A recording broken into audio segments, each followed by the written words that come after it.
Hello student, आज हम सब लोग पढ़ेंगे किंगडम मोनेरा। इसके पहले कल हम सब लोगों ने पढ़ा था 5 जगत का वर्गीकरण, जिनमें प्रत्येक किंगडम का जो है कैरेक्टर्स के बारे में हम सब लोगों ने डिफरेंशिएट कैरेक्टर अध्ययन किए थे। आज हमको जो पढ़ना है वो है किंगडम मोनेरा। पहला किंगडम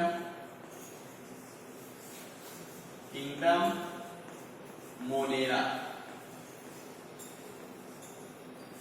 तो इस चैप्टर में हमको केवल किंगडम मोनेरा के बारे में पढ़ना है, इसके बाद किंगडम प्रोटिस्टा के बारे में पढ़ना है, इसके बाद किंगडम फंजाई के बारे में पढ़ना है। लेकिन नेक्स्ट चैप्टर में आप प्लांट किंगडम पूरा अलग चैप्टर में पढ़ेंगे, एनिमल किंगडम अलग चैप्टर में पढ़ेंगे। तो हमने आपसे कल बात हुई थी, मैंने मोनेरा आपको पढ़ाया था। तो हमने कहा था कि जो मोनेरा होती है, ठीक है, जो मोनेरा का क्लासिफिकेशन आज विल्सन ने किया था, इनमें उन जंतुओं को रखे थे जो एक कोष के होते हैं और प्रोकैरियोट्स होती हैं। मोनेरा में किस प्रकार के जीवों को रखेंगे?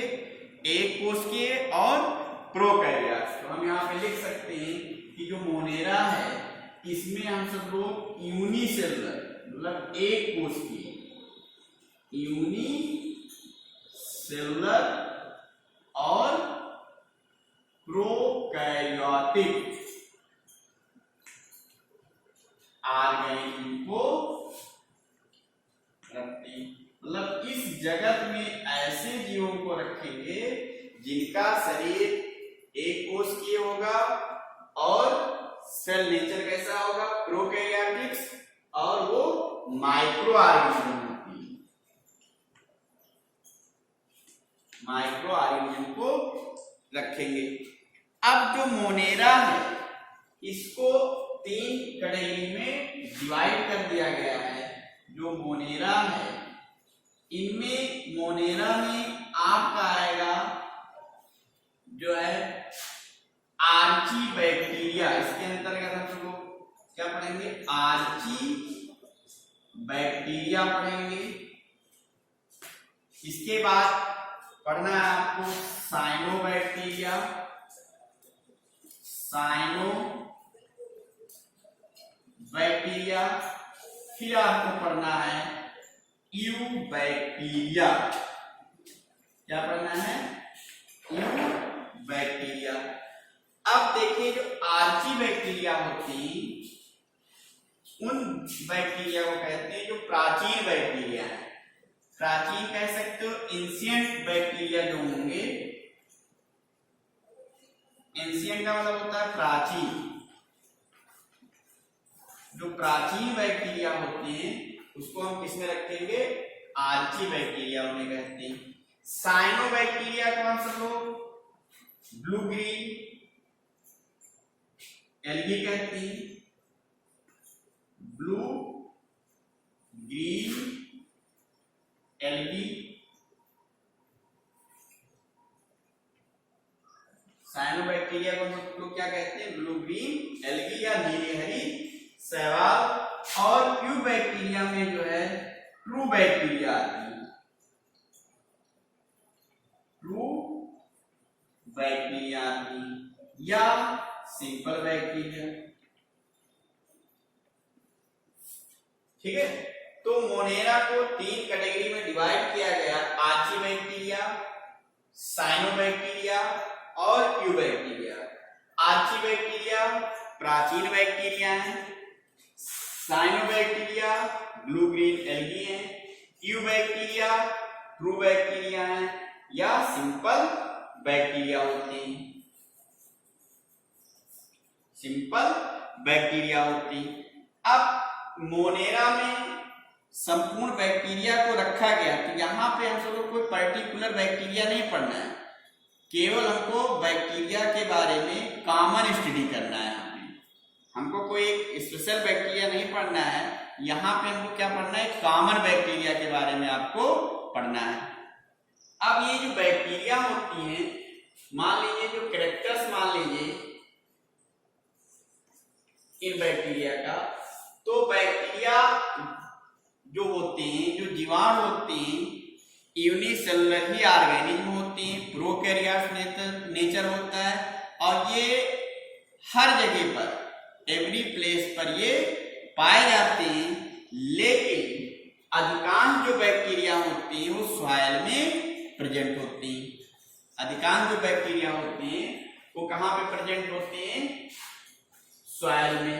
तो आप कह सकते हो most bacteria occurred in soil।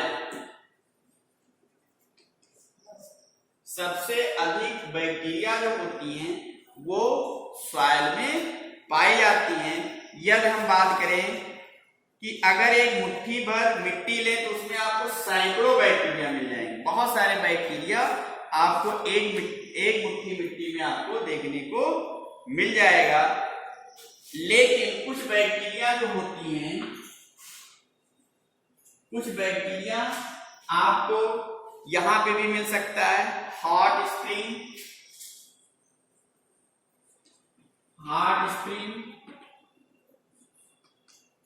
यहां पे आपको देखने को मिल सकती हैं। कुछ डेजर्ट स्थानों पे, डेजर्ट का मतलब रेगिस्तान में आपको मिल सकती है डेजर्ट। और जो है ये स्नो बर्फ पे भी आपको देखने को मिलेगी। कह सकते हो आप कि जो बैक्टीरिया है हमारा प्रत्येक एवरी प्लेस पे पाया जाता है, या कह सकते हो सर्वव्यापी होते हैं, हर जगह पे पाए जाते हैं। लेकिन अधिकांश जो बैक्टीरिया होती हैं वो सॉइल में पाई जाती हैं। इसके अधिक हॉट स्प्रिंग, झरने पर, रेगिस्तान में और बर्फ पे भी पाई जाती हैं, और एयर में भी प्रेजेंट होती हैं। ठीक है। अब अगर हम इसका क्लासिफिकेशन करते हैं, classification of bacteria, classification of bacteria. तो बैक्टीरिया को यहां पे जो क्लासिफाइड किया गया है ऑन द बेसिस ऑफ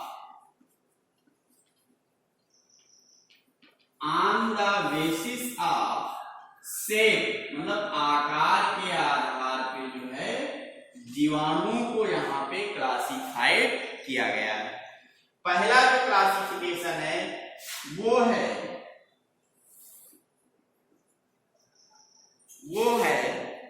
कोकस। पहला क्या है? कोकस। कोकस में ऐसी बैक्टीरिया आएंगी, कोकस जो होगा ऐसी बैक्टीरिया आती हैं जिनका आकार जो होगा वो गोलाकार होता है, या आप कह सकते हो स्फेरिकल शेप होती है। जो बैक्टीरिया गोलाकार होंगे या स्फेरिकल शेप होती हैं उनको हम इसमें रखेंगे कोकस बैक्टीरिया कहते हैं, या उनको क्या कहेंगे? कोकस बैक्टीरिया कहते हैं। जिनका आकार स्फेरिकल होगा उसको हम किस कैटेगरी में रखेंगे? कोकस में रखते हैं। दूसरा है वो है आपका बैसिलस। बैसिलस जो बैक्टीरिया होती हैं ये रॉड शेप होती है। इनका आकार कैसा होता है? छड़ के नुमा होता है, रॉड शेप होता है। तो रॉड शेप बैक्टीरिया को क्या कहते हैं? बैसिलस कहते हैं। जो नेक्स्ट है स्पाइरुलम। तीसरा है स्पाइरुलम। ये जो बैक्टीरिया होती हैं ये स्पाइरल शेप होती हैं, या स्प्रिंग के आकार का इनका आकार होता है। स्पाइरल शेप, स्पाइरल का मतलब घुमावदार। ठीक है। इनका जो शेप होगा स्पाइरलम का स्पाइरल शेप होता है। फिर नेक्स्ट है विब्रियो। चौथा है चौथा है विब्रियो या विब्रियम, ये कॉमा से होती है, इनका आकार कैसा होगा, कॉमा के समान होता है। ठीक है, जो कोकस होंगे स्फेरिकल शेप होती है, इस आकार की गोलाकार। जो बैसिलस होंगे वो रॉड शेप होती है,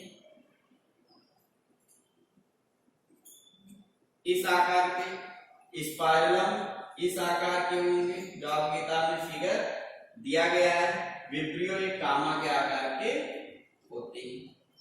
तो ये हो गया हमारा शेप के आधार पर बैक्टीरिया का क्लासिफिकेशन। अब नेक्स्ट है जो बैक्टीरिया होती हैं, इनका स्ट्रक्चर जो होता है सिंपल होता है, लेकिन इनका जो बिहेवियर होता है, जो व्यवहार होता है, जो नेचर होता है, अलग अलग होते हैं। और जो इनको अगर हम न्यूट्रिशन के बेसिस पे अगर हम क्लासिफाइड करें बैक्टीरिया, तो बैक्टीरिया जो होती हैं वो ऑटोट्रॉफिक होंगी। ऑटोट्रॉफिक में ये फोटो ऑटोट्रॉफिक होंगी, कह सकते हो कि इसमें क्लोरोफिल प्रेजेंट होगा और ये लाइट के प्रेजेंस में एनर्जी जो है भोजन का निर्माण करेंगे, तो उसको हम क्या कहेंगे, फोटो ऑटोट्रॉफिक कहते हैं। कुछ बैक्टीरिया जो होती हैं वो कीमो ऑटोट्रॉफिक होती हैं। ठीक है, जो केमिकल से एनर्जी ऑब्टेन करेंगी उनको हम क्या करेंगे, कहेंगे ऑटो या केमिकल ऑटो बैक्टीरिया कहते हैं। कहने का मतलब जो इनऑर्गेनिक सब्सटेंस होते हैं उनके ब्रेकडाउन से जो एनर्जी रिलीज होती है, उस एनर्जी को जो है यूज करके ये बैक्टीरिया जो है फूड का सिंथेसिस करेंगी। ऐसे बैक्टीरिया को क्या कहते हैं, कीमो ऑटोट्रॉफिक कहते हैं।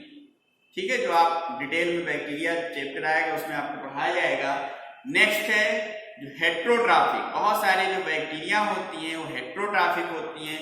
आप कह सकते हो कि हेट्रोट्रॉफिक में डेड मटेरियल से भोजन प्राप्त करेंगी, जहां पे सड़े गले पदार्थ होते हैं उस जगह पर वो प्रेजेंट होंगी।